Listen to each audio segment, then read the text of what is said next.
Good afternoon. My name is Zoe H and I'm a senior who participated in the Kay Fellowship this summer. Today, I will be presenting my project titled Engineering and Ergonomic Modification for the Common Rollator and accompanying educational website. I would like to start off this presentation by thanking Jack Kay for supporting this fellowship that allows the other Kay Fellows and I to be able to research our passions and to have the opportunity to dive deeper into the subjects we love. Thank you. In the United States, 9.1 million people use assistive ambulatory devices, or walking aids. Out of these 9.1 million, 1.5 million of them use rolling walkers. Rolling walkers are utilized by people who have little to no control over their balance, general bodily weakness, an inability to bear weight on their lower limbs. A substantial group of these people are the elderly. Rolling walkers help to alleviate physiological detriments due to aging that elderly individuals may have to suffer through, such as balance problems, pain, fatigue, weakness, joint instability, and excessive skeletal loading. Additionally, mobility aids like rolling walkers help to promote independence and increase feelings of security, confidence, and safety in the individual by aiding them to move independently, enhancing mobility, and maintaining balance when doing everyday activities. However, despite the definite benefits of rolling walkers, when the aids are used for excessive periods of time, negative results begin to surface.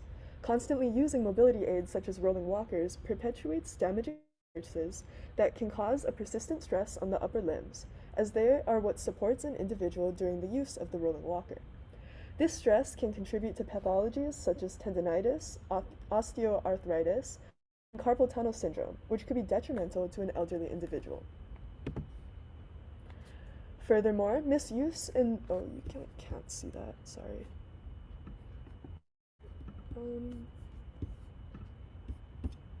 no. How do I go back? The up arrow? Oh, okay, never mind. Sorry.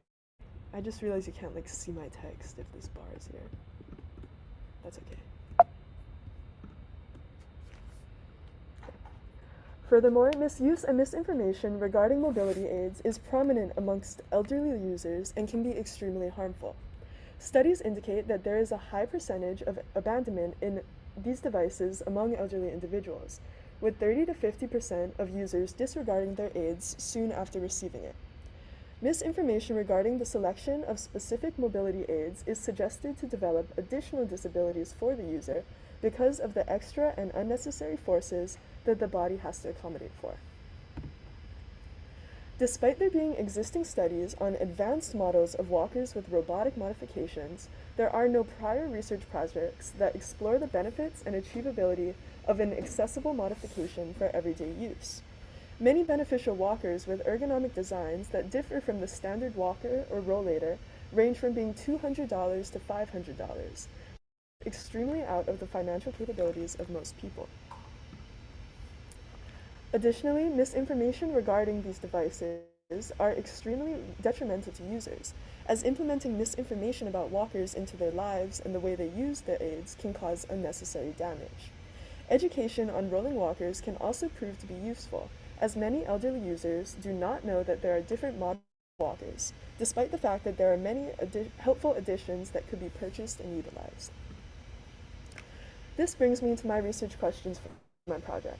The first one relates to the walker modification and asks, how can I best engineer an accessible and ergonomic modification for a rolling walker that alleviates the detriments found in standard rolling walkers? My second research question tackles the education aspect and asks, what information is the most misunderstood by elderly rolling walker users, and can I present and clarify that information in a comprehensible format? Firstly, the educational website. So there's a QR code if you want to view the website. It's just kind of like a Google site with a bunch of information on it. So the site has 4 main categories, the first of which answers my research question about the most misunderstood information about walkers, which is how to properly fit it. This page uses information from geriatric doctors, physical therapists, and users of these aids to go into detail about why it is important for users to correctly set the height of the walker and how to correctly use it, as well as give them detailed instructions on how to do so. The second page explains the benefits and detriments of using a rolling walker or other assistive ambulatory devices of the like. It explores the idea that although the aids have benefits like providing balance and security, they can also produce health issues if there is a prolonged misuse of the device. The third and fourth pages are interconnected through the modification that I created and will talk about next. In them, I discuss the type of walker called an upright walker, as many users are not aware of the different and extremely helpful models of rolling walkers.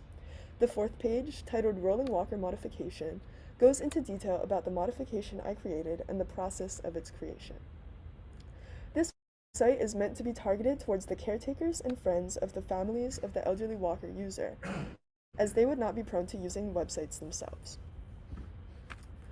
To create the modification, I first spoke with geriatric doctors, physical therapists, and actual users to understand the common problems felt in this community.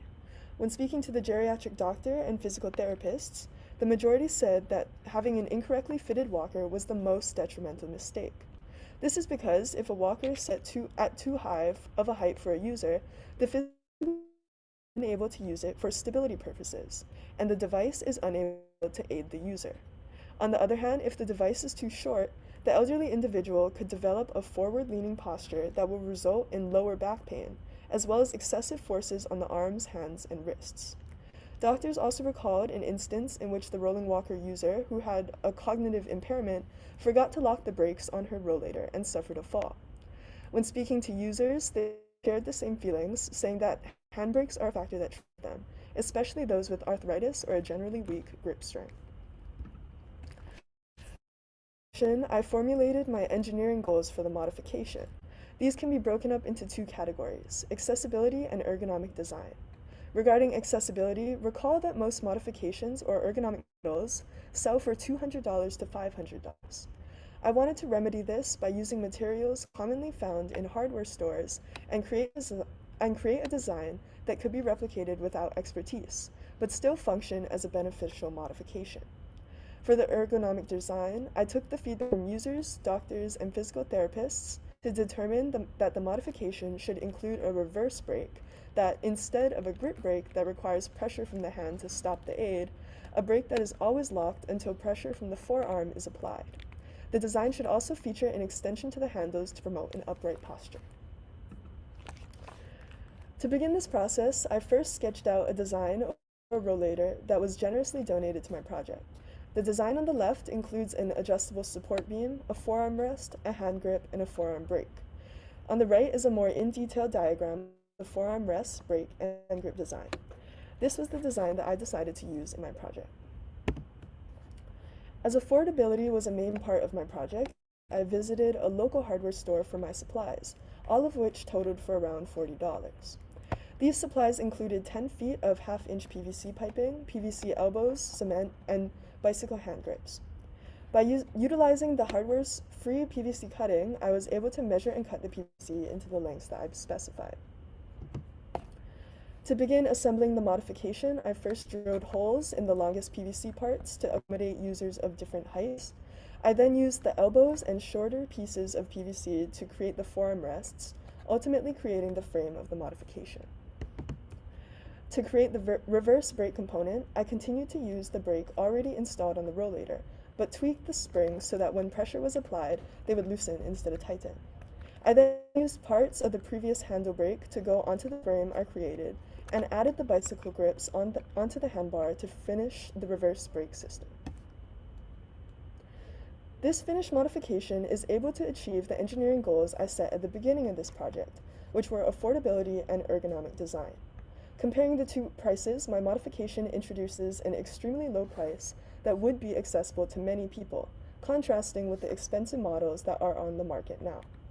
The design of my modification includes features that make it ergonomic, which are the PVC frame, ensuring an upright posture, the forearm rests, which reduce excessive forces on the hands, arms, and wrists, and the reverse brake, which eliminates the previous grip brake that troubled users with arthritis and decreases the chances of the walker slipping away from the user. Overall, I was able to accomplish my goals of creating an informative website that allows users to glean information about rolling walkers. I was also able to design and engineer a rolling walker modification that includes solutions to common detriments seen in rolling walkers. In the future, I would like to see this design tested and improved upon by users. Because it is the first prototype, I think that there is always room for improvement, and I would like to see this design used as a stepping off point for possible affordable solutions. The significance of this research includes beginning a discussion about affordable and beneficial designs for rolling walker modifications, and it also allows users to see helpful information about their walkers that they might not have known otherwise. My experience with the Kay Fellowship this summer has been extremely impactful and has allowed me to learn so much about who I am and what I want to pursue in the future. If anyone is out there looking for a fellow, I would advise you to stick to a topic that you know you have an interest in, and also to research your topic before you commit to studying it for the entirety of the summer. Also, just remember to have fun and enjoy the experience. I would like to extend my thanks to Dr. Chan for being by my side from the beginning of this process and helping me throughout the entire project. I would also like to thank Dr. Megan Chalk, Ms. Taryn Jennings, Mr. Thomas Yang, and Ms. Cynthia Shiner for providing both professional and personal experiences, advice, and suggestions. Thank you to the, oh yeah, thank you.